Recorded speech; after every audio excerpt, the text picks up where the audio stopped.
Hello dear, আজকে আমি have এর ব্যবহার দেখাচ্ছি। এর আগে যে আছে দেয়ারের ব্যবহার শিখেলাম, সেটার সাথে হ্যাভ এর ব্যবহারটা শিখাচ্ছি। অর্থাৎ টপ টু বটম যে হ্যাভ এর ব্যবহার আছে, সমস্ত হ্যাভ এর ব্যবহারটা আমি দেখাচ্ছি।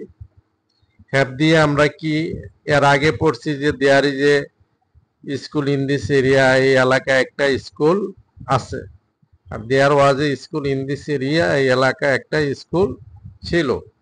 আর এখন যেহেতু এখানে সাবজেক্ট বা পার্সন আছে, অর্থাৎ মালিক আছে, সেহেতু আর দেয়ার ইজ দেয়ার আর বসবে না, এখানে বসবে হ্যাভ, বসবে ডাইরেক্ট হ্যাভ বসবে। যদি পার্সন সাবজেক্ট থাকে অর্থাৎ মালিক থাকে, তাহলে হ্যাভ আছে, হ্যাড ছিল হিসাবে বসবে। তবে আপনারা প্রথম হয়তো দুইটা জানতে পারেন, সেন্টেন্স জানতে পারেন, আর বাকিগুলি আমার মনে হয় যে খুব একটা সবাই জানেন কিনা আমার সন্দেহ আছে। যেহেতু ইউটিউবে ঘুরে না সবসময়, সেহেতু হয়তো কিছুটা জানতে পারেন। এনিওয়ে, আমি বলবো যে আপনারা ফার্স্ট থেকে লাস্ট পর্যন্ত মনোযোগ সহকারে পড়বেন।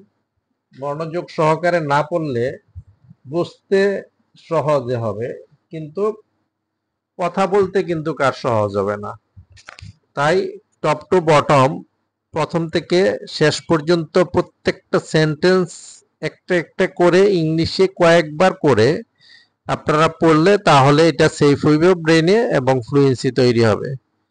আর কাইন্ডলি আপনারা আমার চ্যানেলটা সাবস্ক্রাইব করবেন, লাইক দিবেন এবং বেল বাটনে ক্লিক করবেন, তাহলে আপনারা প্রতিদিনের আপডেট পাবেন। আর যখন যেটা পড়বেন ঠিক সেইটাই পড়বেন, এইটার সাথে আর অন্যটাকে অ্যাটাচ করবেন না, তাহলে কিন্তু একটাও করা হবে না। মানে এইটাও পড়া হবে না, ওইটাও পড়া হবে না, এইটাও শিখা হবে না, ওইটাও শিখা হবে না। আর এই সমস্ত জিনিসগুলি আমি এত সুন্দরভাবে ক্লিয়ার ভাবে আপনাদেরকে দিচ্ছি, তারপরেও যদি আপনারা এগুলি অ্যাকোয়ার করতে না পারেন, তাহলে আপনার ব্যর্থতা আপনার নিজেদের জন্য।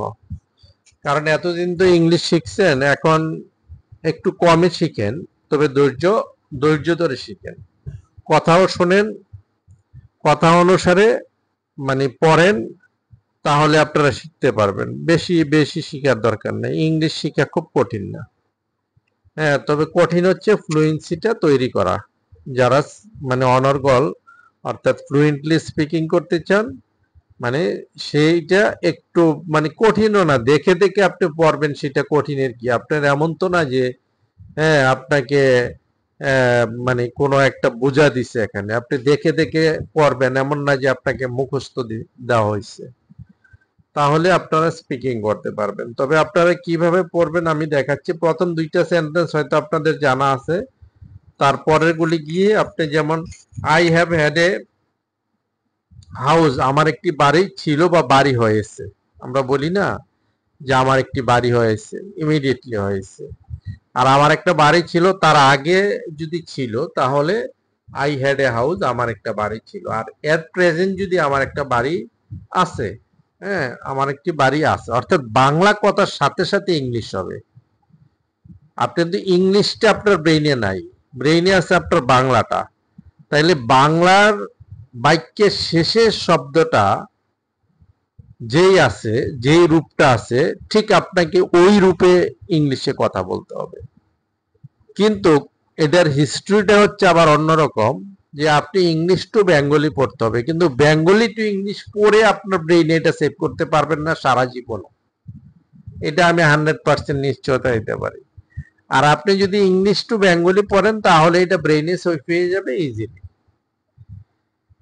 এনিওয়ে, এখন আমি স্টার্ট করতেছি যে আই হ্যাভ এ হাউস, আমার একটি বাড়ি আছে। এখানে হাউজের জায়গায় আপনারা যে কোনো অবজেক্ট বসাইতে পারেন। আই হ্যাভ এ হাউস, আমার একটি বাড়ি আছে, অথবা আমার 5টি বাড়ি আছে, আই হ্যাভ 5 হাউজেস। আমার 5টি বাড়ি ছিল, আই হ্যাড 5 হাউজেস। আর আমার একটি বাড়ি ছিল, আই হ্যাড এ হাউস। যখন আপনি একাধিক বসাবেন, তখন হাউজের সাথে এস যোগ করতে হবে, অবজেক্টের সাথে এস বা ইএস যোগ করতে হবে। এস বা ইএস এর ব্যবহারটা আপনারা শিখে নিন, আমার একটা ভিডিওতে এস বা ইএস এর ব্যবহার দেওয়া আছে। I have had a house, আমার একটি বাড়ি হয়েছে। I will have a house, আমার একটি বাড়ি হবে বা থাকবে। I am having a house, আমার একটি বাড়ি হচ্ছে বা হইতেছে। এরকম বলি না যে আমি একটি বাড়ি নির্মাণ করতেছেন অবস্থায় আর কি, এখন আমার একটি বাড়ি হইতেছে বা হচ্ছে। কিন্তু এরকম ইংলিশ কি পাইছেন কখনো? পান নাই। হ্যাঁ, যারা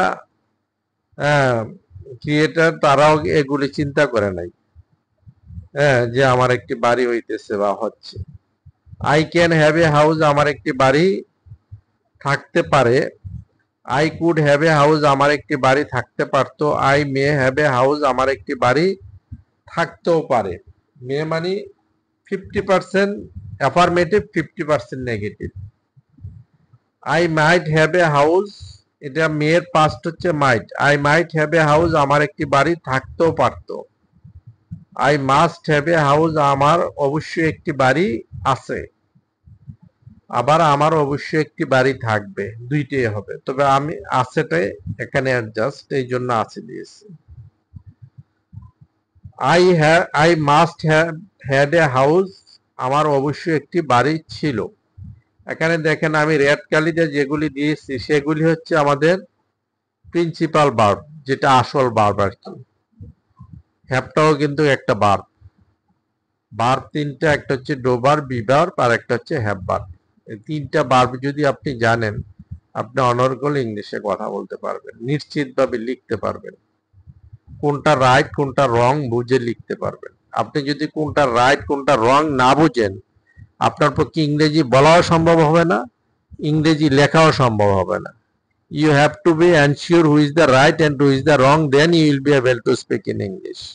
Or if you don't know who is the right, who is the wrong, not you will not be able to speak in English. তাহলে আপনি কথা বলতে পারবেন না। তবে আপনার নিজের মাস্টার আপনি নিজেই হতে হবে, ইংলিশের মাস্টার আপনি নিজেই হতে হবে, তাহলে আপনি ইংলিশে অনর্গল কথা বলতে হবে, কোথাও আর দাঁড় করতে হবে না, আর কনফিডেন্টলি আপনি অন্যের সাথে ফাইট করতে পারবেন। I should have a house, আমার একটা বাড়ি থাকা উচিত ছিল। শুড মানে উচিত, আর হ্যাভ অর্থ থাকা।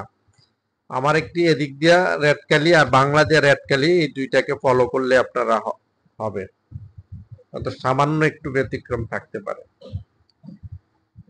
I should have had a house, আমার একটি বাড়ি থাকা উচিত ছিল। I would have a house, আমার একটি বাড়ি থাকতো। I use to have a house, আমার একটি আগে বাড়ি থাকতো। I have to have a house, আমার একটি বাড়ি থাকতে হবে। I had I had to have a house, আমার একটি বাড়ি থাকতে হয়েছিল। I am to have a house, আমার একটি বাড়ি থাকতে হয়। I was two have a house, আমার একটি বাড়ি থাকতে হয়েছিল। I M suppose two have a house, আমার একটি বাড়ি থাকার কথা। I was suppose two have a house, আমার একটি বাড়ি থাকার কথা ছিল।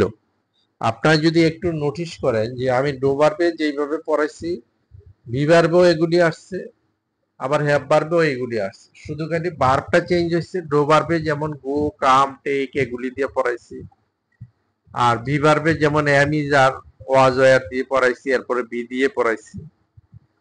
আর হ্যাভ ভার্বেও তদ্রুপ, শুধু হ্যাভটা যোগ হয়েছে, হ্যাভ হ্যাড যোগ হয়েছে, আর যা আছে আগের মতোই can, could, might, will be, able, should, হ্যাঁ, মাস্ট, হ্যাঁ, সাপোজ টু, হ্যাঁ, এগুলি ঠিকই আছে। কিন্তু আপনারা যদি বুঝতে পারেন, প্র্যাকটিস করতে পারেন, তাহলে ভালো গেইন করতে পারবেন ইংলিশে। আর কোথাও ইংলিশের জন্য যেতে হবে না। আর ইংলিশের ওয়ার্ড এত মুখস্থ করবেন না, এত ওয়ার্ড ইংলিশের লাগে না ইংরেজিতে কথা বলতে। এগুলি হচ্ছে আপনার ফাউন্ডেশন, টপ টু বটম।